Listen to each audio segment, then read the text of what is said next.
मैं रावेंद्र कुमार आपका अपना यूट्यूब चैनल महेश 3.26 में स्वागत करते हैं।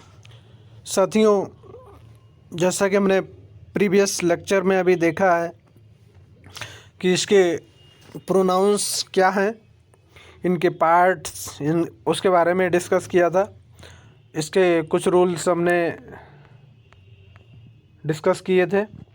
इसी क्रम में अब 5th रूल्स यानी 5 रूल्स हमने पिछले वीडियो में डिस्कस किए हैं।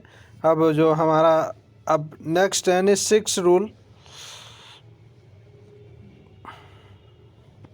नंबर 6 से फिर हम कंटिन्यू करते हैं, जो कि एग्ज़ाम के लिए बहुत ही महत्वपूर्ण है। बने रहिए मेरे वीडियो पर अंत तक, जी आपसे रिक्वेस्ट है। और इसके अंत में कुछ हम क्वेश्चंस आपको बताने वाले हैं, और वो क्वेश्चंस जो बेस्ड होंगे वो बिल्कुल एग्ज़ाम बेस्ड होते हैं। बहुत ही महत्वपूर्ण चीज़ होती है, महत्वपूर्ण क्वेश्चंस होते हैं। तो साथियों, चलते हैं आगे की ओर, क्यों टाइम वेस्ट नहीं करना है। तो रूल नंबर 6 देखते हैं। अब इसमें क्या था कि गुड मैनर्स रिक्वायर्ड। देखिए, बहुत इम्पोर्टेंट पॉइंट मिल गया है मुझे, बहुत इम्पोर्टेंट पॉइंट मिल गया है। इसको यहाँ से आप करिए। तो good manner required that the order of singular pronoun should B second person, third person and first person.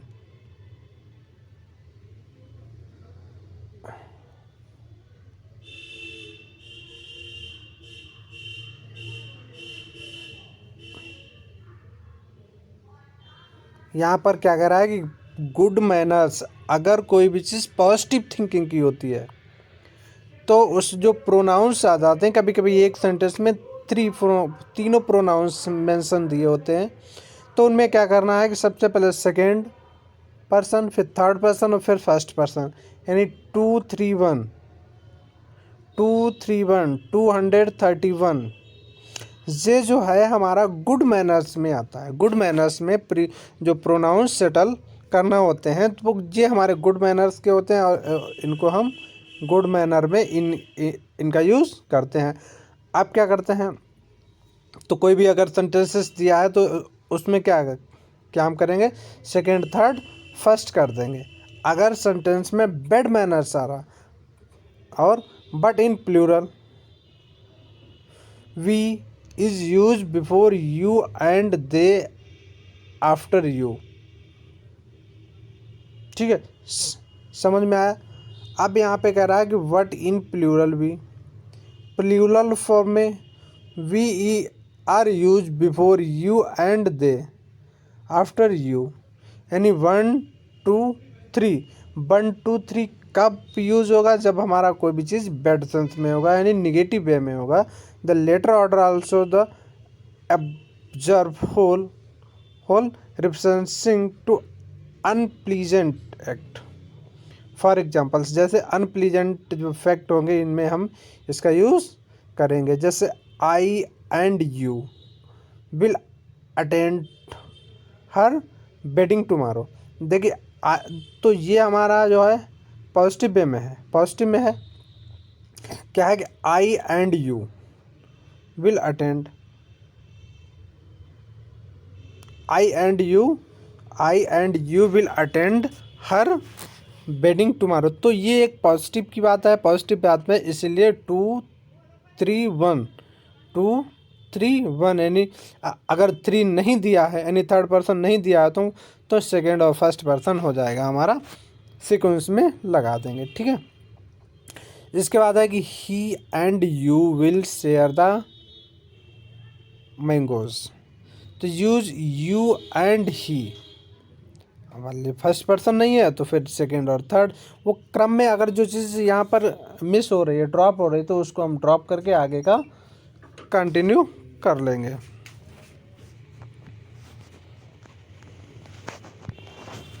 फिर इसके बाद ये सब एग्जांपल्स हमारे लिखे हुए हैं, तो ये हम जैसे लिखा, you Mohan and I will watch movie tonight. तो ये करेक्ट है, क्योंकि मोहन, नाउन जितने भी होते हैं, नेम जितने होते हैं, ये सब थर्ड पर्सन प्रोनाउंस होते हैं, इसीलिए यहाँ पर थर्ड पर्सन का प्रोनाउन ना देकर उसको नाम दे दिया है, तो भी ये सही माना जाता है।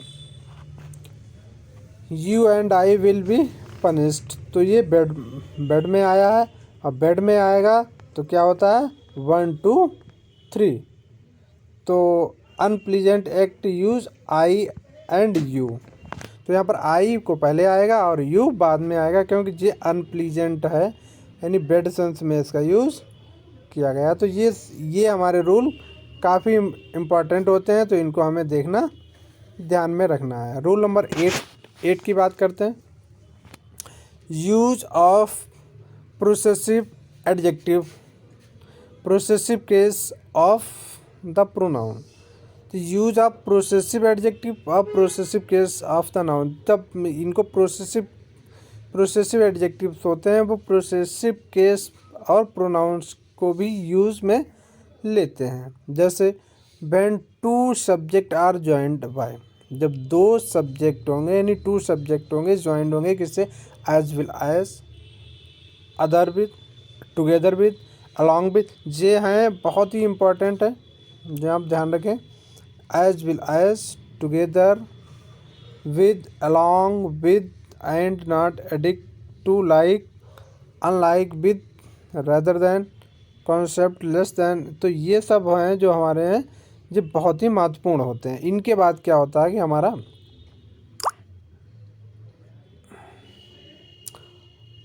As well as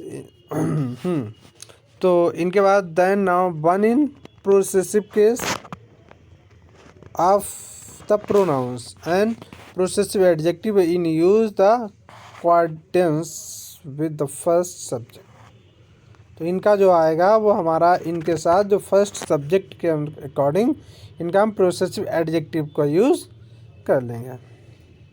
when 2 subject are joined, जब 2 सब्जेक्ट एक में ज्वाइन होते हैं, तो आइदर और, neither nor, not only but also, तो इनमें क्या होता है कि एक के बाद एक दूसरा जो इनका पेयर का होता है, यानी आइदर के साथ और आएगा, नाइदर के साथ नॉर आएगा, नॉट ओनली बट आल्सो आएगा।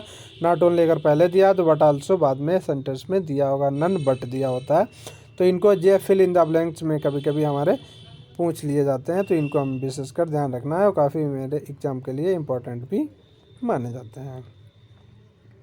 Progressive are case the pronoun possessive adjective are used according to the nearest subject, अब इनमें नियरेस्ट सब्जेक्ट के अकॉर्डिंग हम प्रोसेसिव एडजेक्टिव का प्रयोग कर लेंगे। ये हमारे ये जो पॉइंट है ये दोनों, यानी 7, रूल नंबर 7 काफ़ी इम्पोर्टेंट मेरा बन रहा है। ठीक, 7 को इसे हम ध्यान में रखेंगे, इसे भूलेंगे नहीं। PDF सही है तो भैया कमेंट कर दें, मैं PDF आपको सेंड कर दूंगा। बिल्कुल टिक लगाई, PDF मैं आपको सेंड कर दूंगा। देन द प्रोनाउन, जब pronoun each every either neither anyone many a more than one possessive adjective are use as subject and subject, the possessive case should be the third person singular, they may refer or to a more than 2 subject or persons।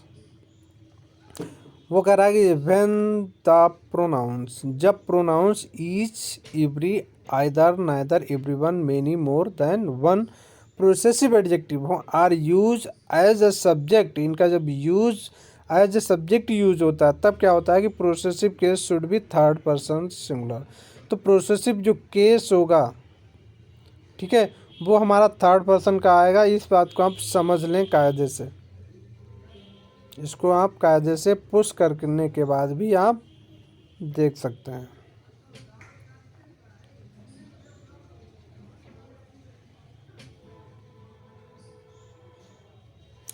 ठीक है, कि इसमें क्या करना है कि जब ये सब्जेक्ट के रूप में दिए हों तो इनके आगे जो प्रोसेसिव केस होगा वो थर्ड पर्सन का सिंगुलर होगा। They may refer to a more 2 subject और पर्सन्स, उसमें जब 2 या 2 से अधिक सब्जेक्ट या पर्सन्स की बात कही जा रही हो। व्हेन काफ़ी इम्पॉर्टेंट है, इस पर टिक आप लगाते चलें। when one is used as a subject, जब एज अ सब्जेक्ट होता है तो possessive case of the pronoun should be according to one. अब क्या करते हैं कि one is use as a subject, जब एक सब्जेक्ट के रूप में होता है तो possessive case of pronoun should be according to one, तो एक ही के अनुसार होगा। यदि सेंटेंस में टू सब्जेक्ट्स दिए हैं तो इसमें तो फिर दोनों के अनुसार ही हमें लगाना पड़ता है, जो अभी हमने रूल नंबर सी में देखा है। डी कह रहा है 30 हो गया। ई कह रहा है कि when a pronoun is use for more than one noun a pronouns is different persons. जब क्या करते हैं, जब प्रोनाउन किसी भी प्रोनाउन का use more than one noun a pronoun, एक से ज़्यादा नाउन या प्रोनाउन को डिफरेंट प्रोनाउंस से यूज किया जाता है, possessive case in the first person of plural ours. तो क्या होगा कि जो फर्स्ट पर्सन का जो प्रोनाउन होगा वो हमारा आवर्स क्या होगा, वो प्लूरल का यूज होगा। And second person plural your, अगर सेकेंड पर्सन में है तो फिर योर का यूज होगा।